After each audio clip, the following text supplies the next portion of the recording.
A high-level Israeli security delegation holds talks in Cairo.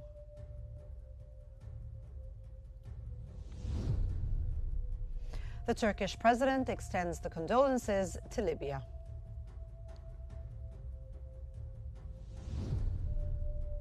And Zelensky calls for peace as the conflict with Russia continues.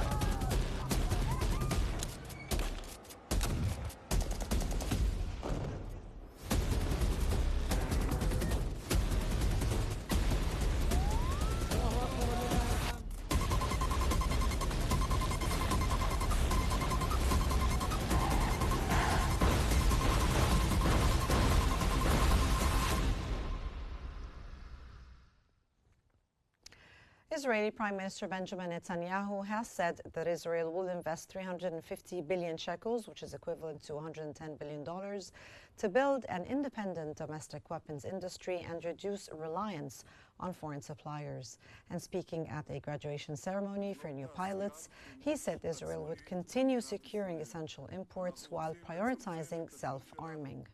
Netanyahu acknowledged that full self-sufficiency may be unrealistic, but stressed a determined push to manufacture as much weaponry as possible inside Israel, aiming to minimize dependence on any external party, including allies.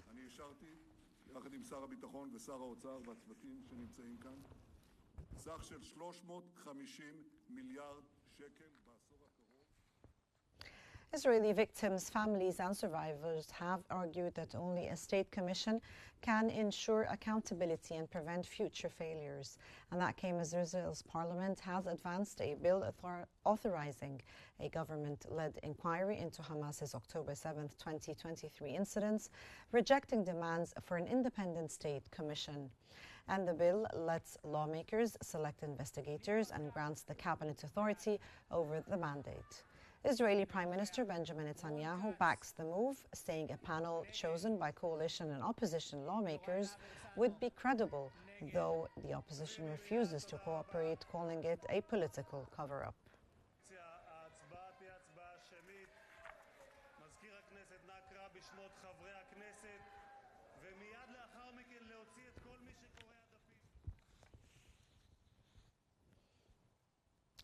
And Hamas has stated that the recent explosion in the Palestinian side of Rafah occurred in an area controlled by the Israeli occupation forces and did not involve any Palestinians. The movement emphasized that it had previously warned about the presence of leftover war materials in the Palestinian side of Rafah and other areas, and denied responsibility since the ceasefire agreement took effect. Hamas called on Israel to refrain from using such incidents as a pretext to escalate violence or undermine the ceasefire, urging full adherence to the agreement to maintain stability and protect civilians.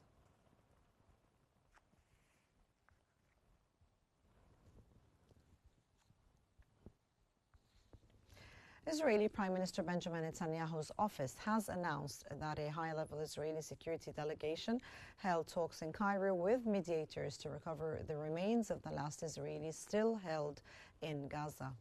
And led by coordinator for the hostages and the missing Brigadier General Gal Hirsch, the delegation included senior officials from the Army, Shin Bet, and Mossad. The meetings focused on finalizing the recovery process, and Israel informed the United States that advancing to the second phase in Gaza depends on returning the final remains. Under the October 10th ceasefire, Hamas has released 27 of 28 sets of remains.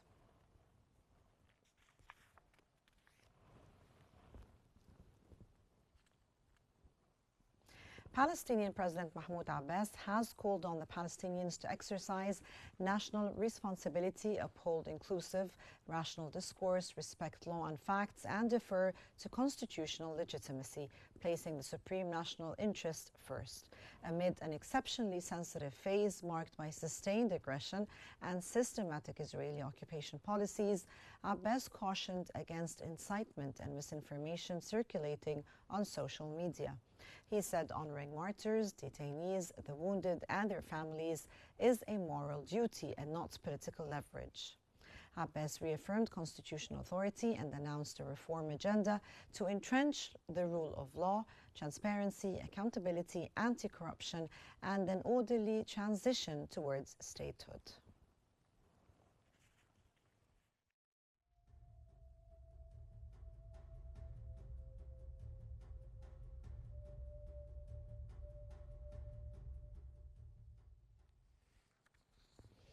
And Palestinian Vice President Hussein el-Sheikh has met with the Jordanian Foreign Minister Ayman al-Safadi, where they called for Israel to respect international law, end restrictions, and preserve the legal and historical status of Jerusalem's holy sites.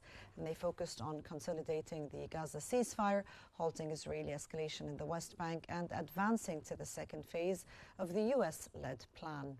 They also stressed Gaza's unity with the West Bank, the Palestinian Authority's full responsibility per UN Resolution 2803, and the urgent entry of humanitarian aid.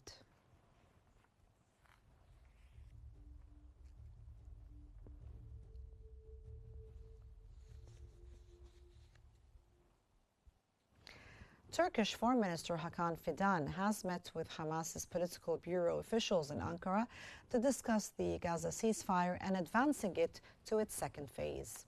Hamas representatives stated they had met their obligations under the truce, but accused Israel of ongoing attacks designed to block progress. They also highlighted the insufficiency of humanitarian aid entering Gaza, emphasizing urgent needs for medical supplies, housing materials, and fuel to support the population amid the ceasefire.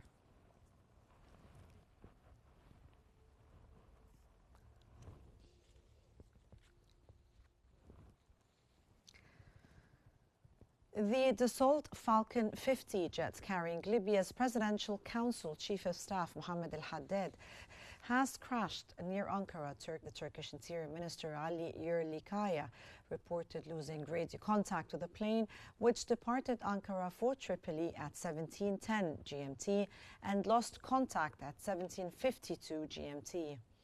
The aircraft reportedly requested an emergency landing over Ankara, but authorities could not establish communication. And the Turkish teams later discovered the wreckage in the Himane area, confirming that al-Haddad and the other passengers on board were killed.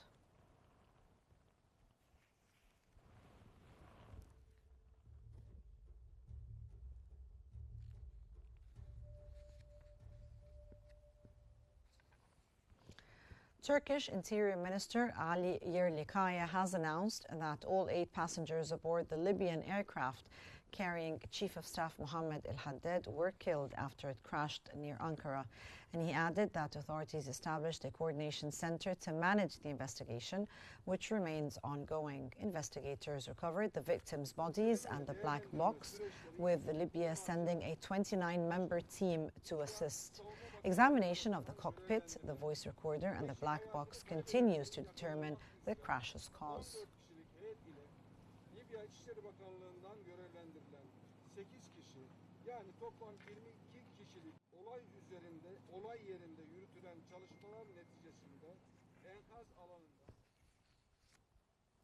And for more analysis, we now move to Rana El-Assas in our newsroom. Rana. Thank you very much, Salma. And for further analysis, we're joined from Benghazi by the head of the Libyan National Action Group and political analyst, Khalid Turgumayan. Welcome to Qnews, sir. Sir, what technical issues or operational circumstances identified so far are believed to have played a role in the aircraft accident?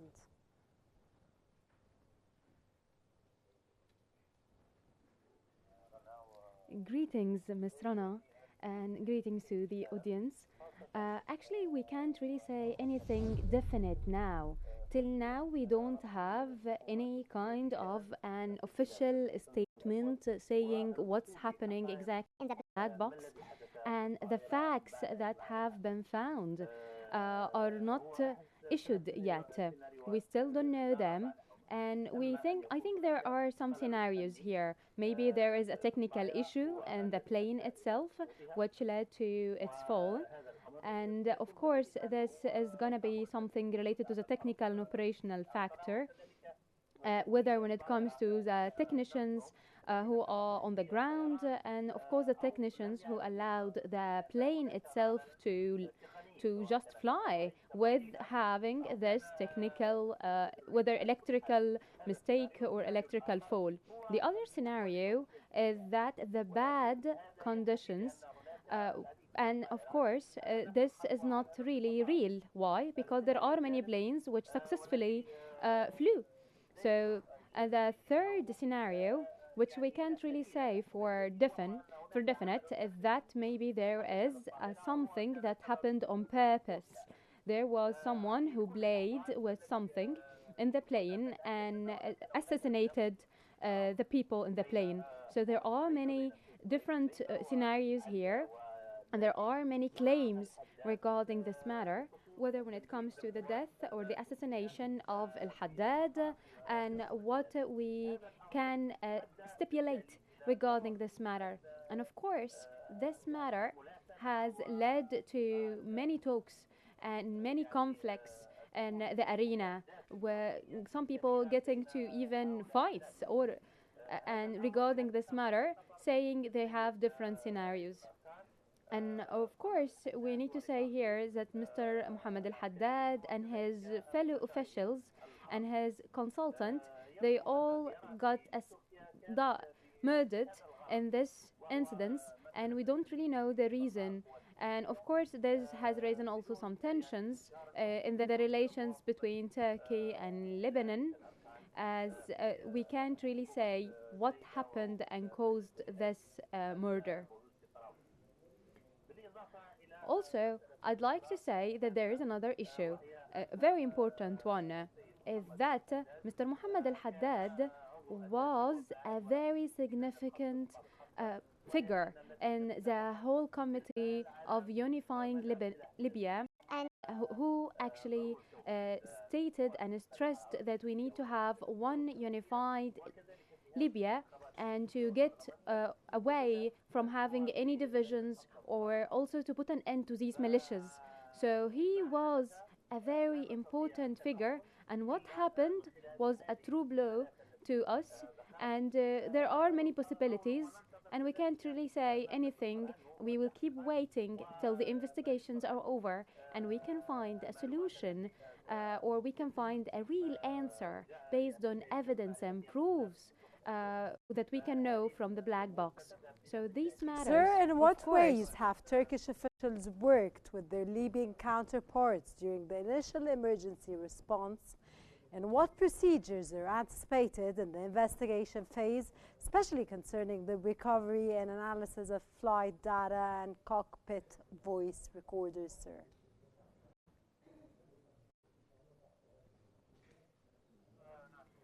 This matter, I think it was very clear that Turkey officials welcomed the team that was sent by Libya to follow up with them the investigations. They totally welcomed them, embraced them, and they even shared the information that they have with them very openly. And from the outset, Turkish authorities have engaged closely with their Libyan counterparts through direct operational coordination, sharing radar data, flight communication logs, and airspace management records, and even the black box that they found. And I think that looking ahead, the investigation phase will follow internationally recognized the standards, and a joint investigation is expected involving Libyan authorities and Turkish aviation experts as well, so that we can see what really happened with the plane and how it really fell, as it fell as if there was something wrong with it. Something happened before it lands, before it falls. So, of course, maybe a very most probably thing that's going to be a technical issue that actually caused this clash. And Sir, that's hopefully why. it turns out to be a technical issue and nothing suspicious about what took place. It's not long before we're going to know, but what effects has the suspension of air traffic over Ankara had on regional aviation operations and security protocols, sir?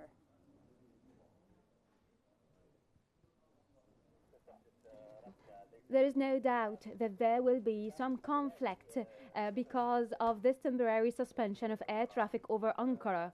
Of course, it's going to have significant operational effects across the region. Airlines were forced to reroute flights through alternative corridors, increasing flight times, fuel consumption, and logistical costs. So that's why this reason was, yes, it was logical, but it was also costing very high price for the other flights on that area. And I think somehow it was a security related reason or a security related decision, not just a technical one. And I think it will just stay for a few hours and then it will go away and the air traffic will get back again over Ankara. But this is just going to stay for a few hours because of the heat of the issue that's happening now, and because there are some investigations and Turkey sees that this is suitable under these conditions. But afterwards it's going to be over, as of course there are some people who see this issue as this is going to affect the flights and stop them. However, this is something that it's not going to happen for like a long time. No, of course no. And some people are getting afraid, saying that maybe some people are hitting all the planes in Turkey, but no. Yes, that's not going to happen. This is just, I think, Why, confusing. sir, are there any blames on Turkey?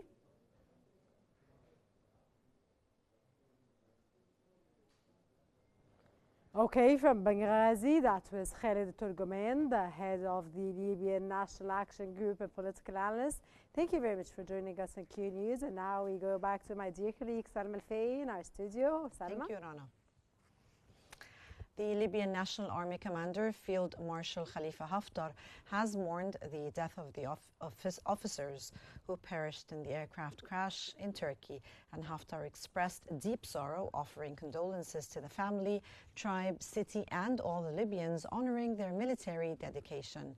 And he highlighted that General Mohammed al-Haddad served the nation faithfully during critical periods, prioritizing national values over personal interests.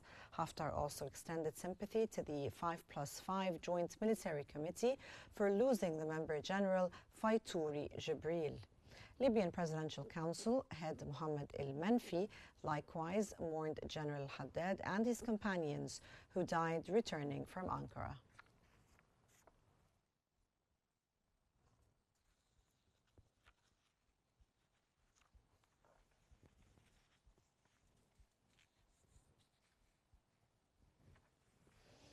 Turkish President Recep Tayyip Erdogan has extended condolences to Libya following the fatal crash of an aircraft carrying the Libyan Chief of Staff Mohammed Ali Ahmed al-Had.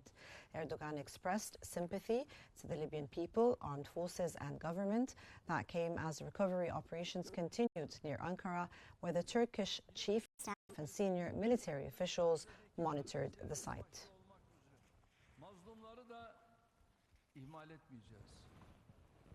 11 Ekim'den beri Gazze'de ateşkes tesis edilmiş olsa dahi İsrail'in enkaza Turkish Defense Minister Yaşar Güler has met with a Libyan delegation and families of those killed in a jet crash near Ankara a day earlier. And Güler greeted the Libyan military officials and relatives before joining them in prayer. Turkish officials said that the private Dassault Falcon 50, carrying 5 passengers, including Libya's chief of staff, and 3 crew members, reported an electrical malfunction shortly after departing Ankara's Esenboga airport for Tripoli and requested an emergency landing before crashing.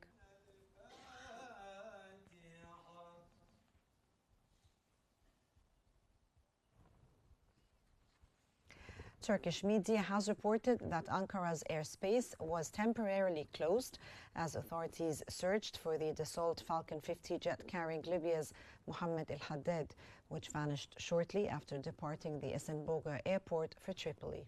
The aircraft experienced a technical malfunction and attempted to return to the airport, but lost contact during the process and likely crashed. Turkish rescue teams and security units were placed on high alert to locate the aircraft. Earlier, el-Haddad had visited Ankara, meeting the Turkish officials and military leaders before the ill-fated flight.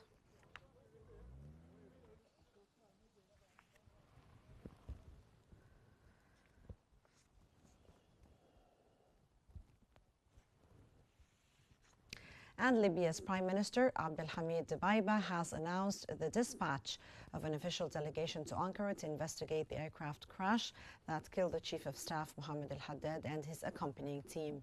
The delegation will coordinate directly with the Turkish authorities to oversee all procedures, ensure the investigation's completion, and take necessary actions in line with established legal and administrative frameworks, aiming to clarify the circumstances of the fatal incident. For the organizing this fuss, security institutions, elections.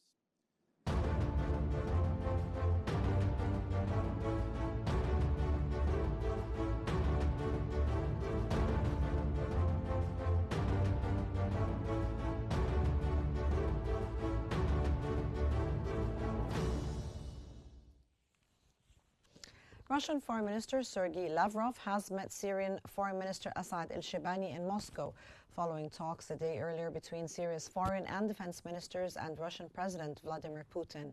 Discussions focused on expanding military, political, and economic cooperation, with emphasis on strategic defense industries.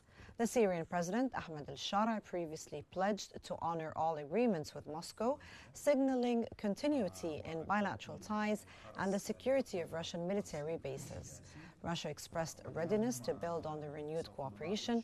Talks also addressed strengthening Syria's army, modernization, reconstruction, and investment.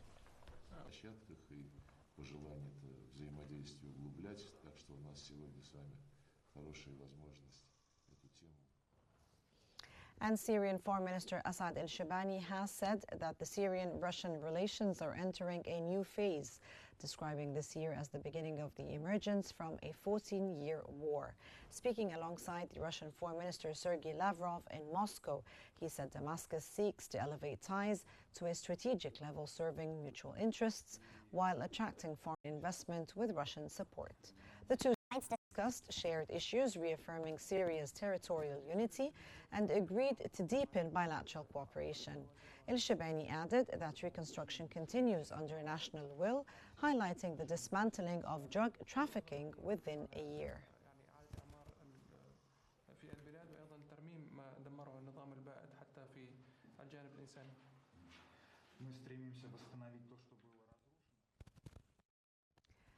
And Iraqi Christians have celebrated Christmas Eve at the Syriac Catholic Cathedral of Sayyidat el-Najati. During the service, priests and altar servers lit a small fire as part of the ceremony. This observance honored the holiday for one of the Middle East's oldest Christian communities, marking a moment of faith and resilience after years of regional conflict and hardship.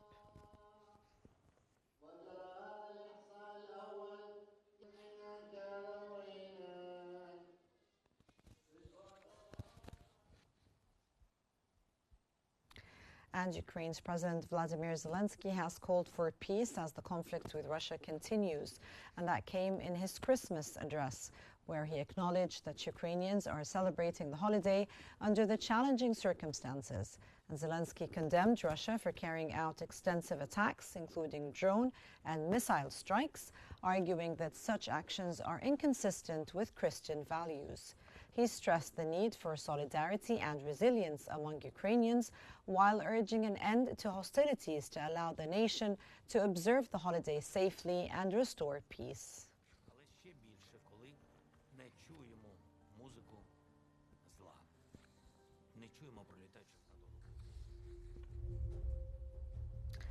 And that brings us to the end of our news bulletin. But before we wrap up, here's a recap of the top stories making headlines this hour. A high-level Israeli security delegation holds talks in Cairo. The Turkish president extends condolences to Libya. And Zelensky calls for peace as the conflict with Russia continues.